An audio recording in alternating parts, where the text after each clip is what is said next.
You guys know how you feel when you come off a long, even a short holiday weekend. You get that extra day off. Try to get started again. It's pretty tough. Real tough. I'm back here with Chuck and Nate, and that's what we're talking about. It's like, I don't want to do nothing today. Somebody lift my arm up. I need a day off from my day off. Exactly. My gosh. Well, a lot of the folks enjoyed the Sunday video that we were filming earlier in the week with the ice cream and the cake and all that kind of stuff. And some good data from that great guy in California. Very interesting, you know, how hot it gets back there. And the people enjoy the outtakes. And they said, how come either myself, or you, or Nate didn't take that cake and shove it in either my face or Chuck's face? Because we ate it. I tried. No, I mean, you were thinking about it, weren't you? Yeah. I mean, I don't know. I think it was, we were all adult men here thinking, if I do this, I'm going to take off one of these guys. I got to work with these guys the very next day, so I don't know. Although, I was this close, man. Shoving your, now, if I would have shoved that in your face, what would you have done? Took a big bite. Okay. See, I should have done it. All right. Sorry, guys. All right. We are tired. We've got as I told you the other day, we got a really demanding schedule today, so hopefully we can spin Doctor back and see Chuck for today's Tech Tuesday. If I'm awake. Right. Exactly. It's going to be tough. Thanks for joining us.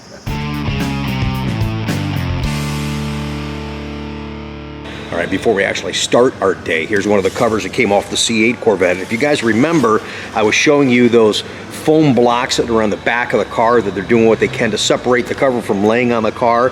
And I thought they were just placed in there. You could see here that those blocks, they actually redesigned the cover. They're molded inside the cover. So, like Chuck said, so the blocks don't move around when they're in the back there. But I mean, they're actually part of the cover. For whatever that's worth. I thought it was interesting. I'll share that with you guys.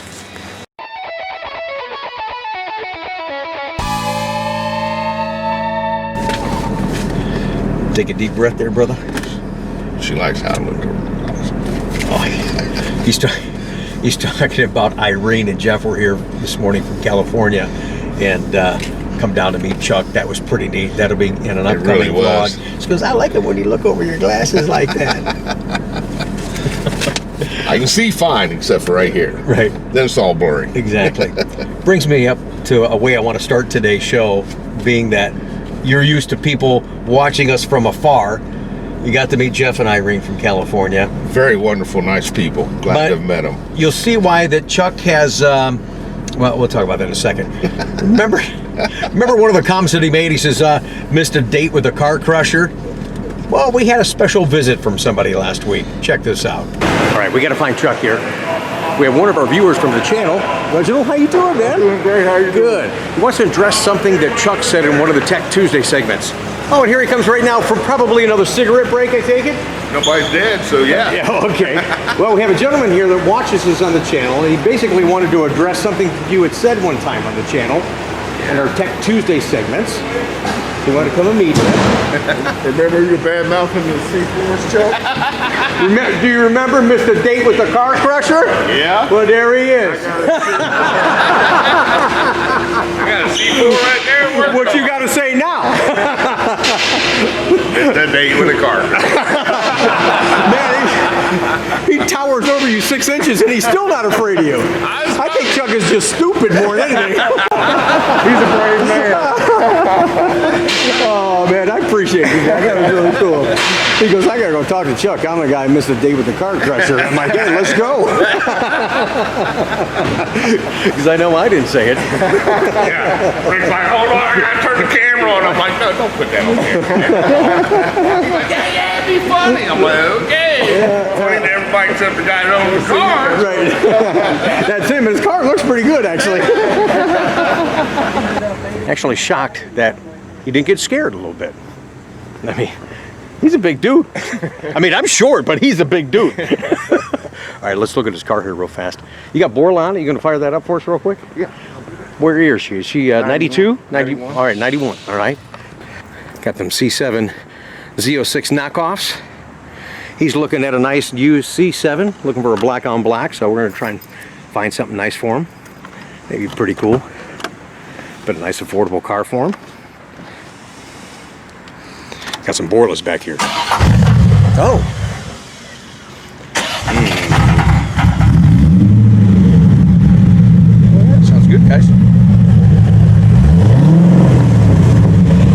props to our C4 fans out there, including the owners.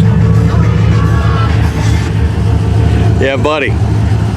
That was wonderful. Well, thanks for trying to scare Chuck. Hope to come up with some good news for you out of C7. Appreciate the consideration. I'm glad you stopped by. All right. It means a lot that you watch the channel too, man. All right, thanks a lot. Fantastic. Have a great day, man. Oh, man. He's cool, man. That was a lot of fun. So after meeting that guy, did you not see how big that guy was? Yeah. So not only do you not have a filter, you have no fear. What's wrong with you, man? I was dropped on my head several times as a child. He came up and was telling me, and he was saying what was going on. And I said, oh my gosh. I said, we got to go down and see Chuck. And he goes, I think that's a great idea. I'll go down there, see that Chuck guy. It was kind of cute. All right, so actually, you saw how today got started. I didn't even think that would be, at this point, having a vlog today, but I appreciate Chuck taking the time to do it. I'm wiped out and had a long, long morning, and we want to try and answer as many questions as we can for you. Our Tech Tuesday segment, in case you've never been here before, check out some of the previous ones. It's your questions on how to fix and sometimes just operate your Corvette, and we'll do all we can to help you to keep you pointed in the right direction to provide a better Corvette ownership experience. So continue to email in those questions, and again, every Tuesday we'll do as many as we can. It's gonna be a little bit shorter show today, but I wanted to address at least some questions for you guys. It's good to be back. All right, I got one here from Jonathan. Says, hi Rick and Chuck, I have a 2015 C7 Stingray. I've noticed on the last 2 gas station visits that my gas gauge is overestimating how much gas I put in. For instance, if I put 8 gallons in from empty, the gauge should read about half a tank, but shows 3/4 of a tank. After either driving for a while or having the car sit for a while, I notice the gauge reads correct. I'm wondering if this is normal or if the fuel sending unit's gone bad. It takes a little while for everything to calibrate and compute and to realize where the level sensors are. Okay. Yeah, because if you get anything over a little bit of half a tank, remember there's 2 tanks, right and left, so it has to transfer it all over into the right tank, then back, level it out, then it's good to go. Yeah, actually, today we're sitting in a 2005 trade-in navigation car, nice car, and if you could see on video this little hump right back here, there's fuel lines going through there, guys. As he's talking about how it's transferred back and forth. You got to be careful. I remember, I don't know what made me think of this, but I remember a guy wanted to put in a makeshift roll cage, not like the real one, like you're supposed to. Just wanted to look like a roll cage, look like a race car. He drilled right in there, man. Pew, gas everywhere. It rip out all the carpeting, and it stunk. It stunk for weeks. I had a customer took his that C7 somewhere and had real nice lights put on it. Yeah, they drilled straight into the gas tank. Oh, that's right. You know, I remember that. Yeah, because he came back here to try and get it fixed. And instead of telling the guy, they used a tube of silicone to try to seal it. Yeah, to hide it. Right, right. Uh-huh. All right, here's one that actually is a question for you. It says, hey Rick, enjoy the videos. I've got a 19 Stingray that I bought. It doesn't have navigation. My question is, can I buy the navigation module and install it myself, or do I have to take it to the dealership to have it programmed?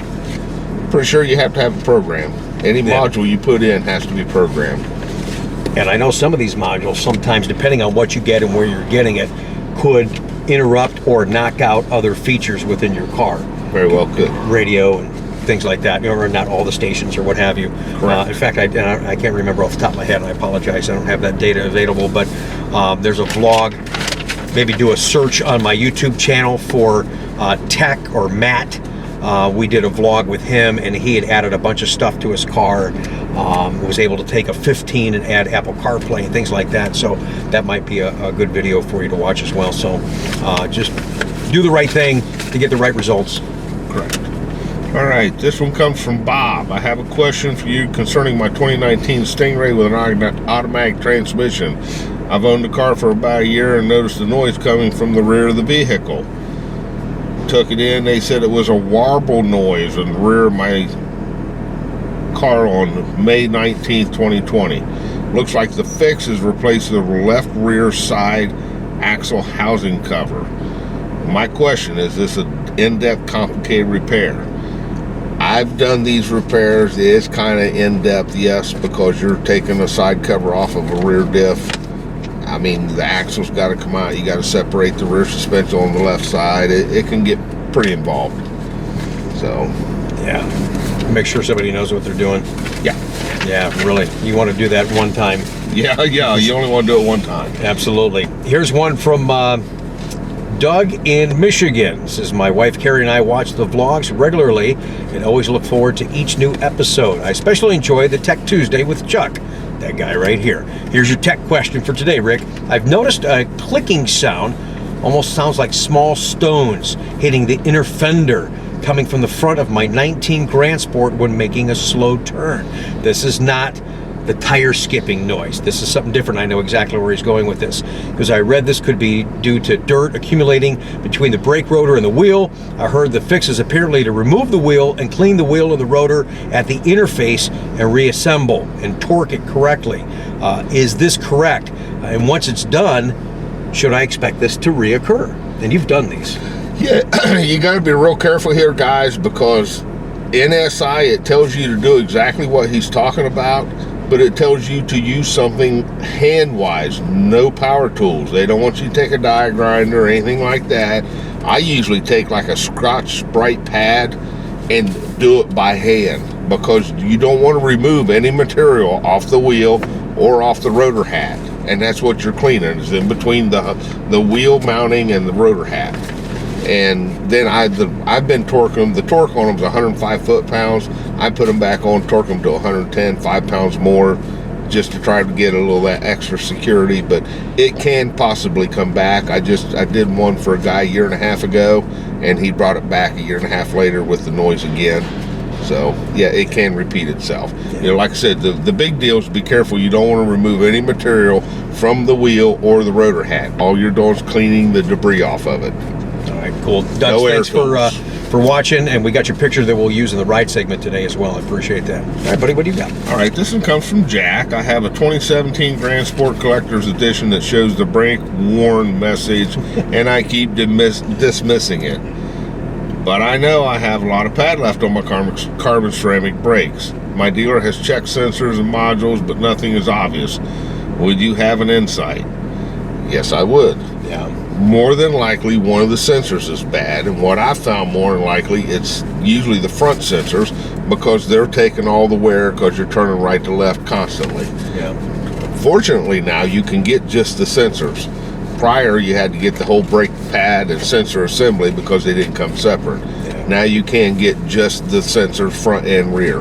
Yeah, that question's coming up a lot, and I know you guys may have not seen previous episodes, so here are those part numbers for the front and the rear, just the sensors. It's great. Chuck was excited to see that because it makes his job a little bit easier, and it's easier on you guys too. But here's those part numbers in case you need them, so you can replace just the sensors, because it sounds like that's what you got to do.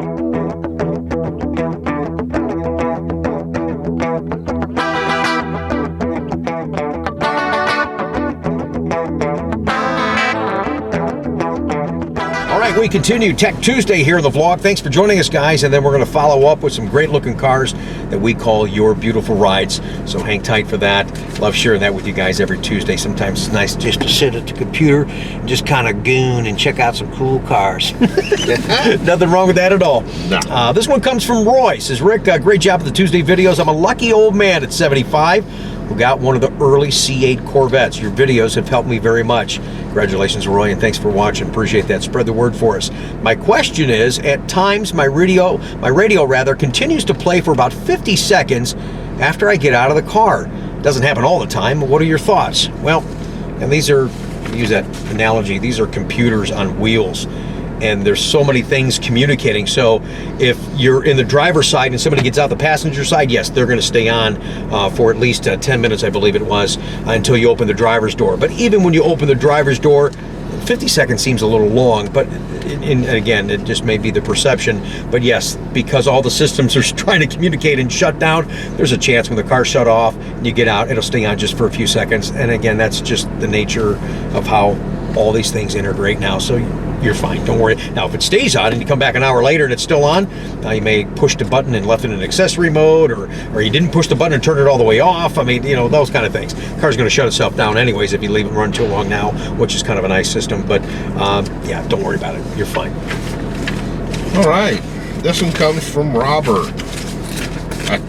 A tech challenge for me. Well, wait a minute. It's not a question. No. This is a challenge. Are you up to the challenge, my man? It's a question challenge. Oh, okay, good luck on this. It says I have a 06 Corvette Z06, which I track a lot.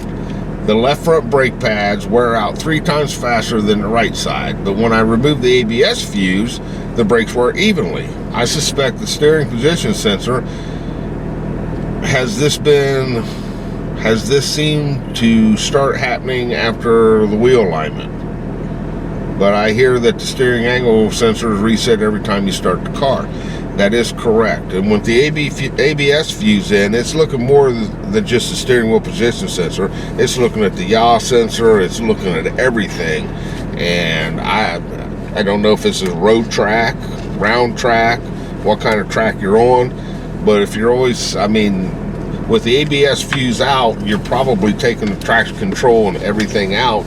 So yeah, I could see where it's, you know, the ABS may be activating more to the left front because it's the one that's locking up more or ready to lock up more. Or, right. I mean, there's just a lot going on there, and it's looking at more than just the steering wheel position sensor. So okay.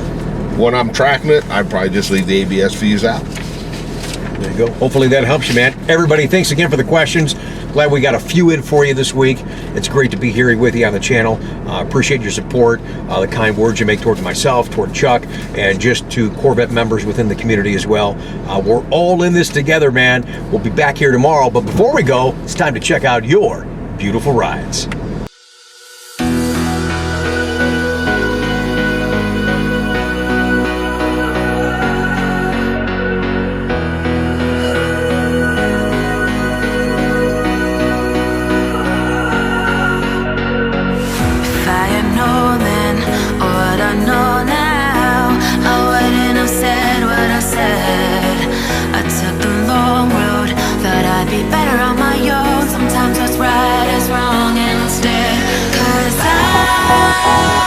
I was too young, and I didn't understand that you were the one, and I can't wait to see you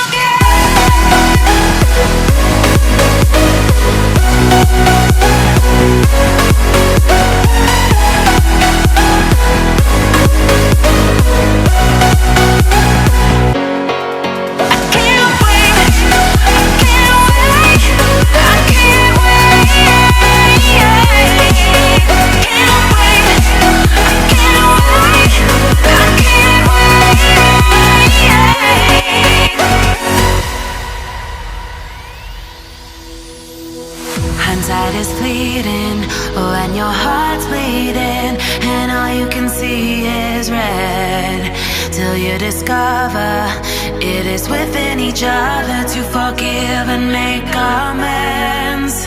If I had known then, or what I know now, I wouldn't have said what I said.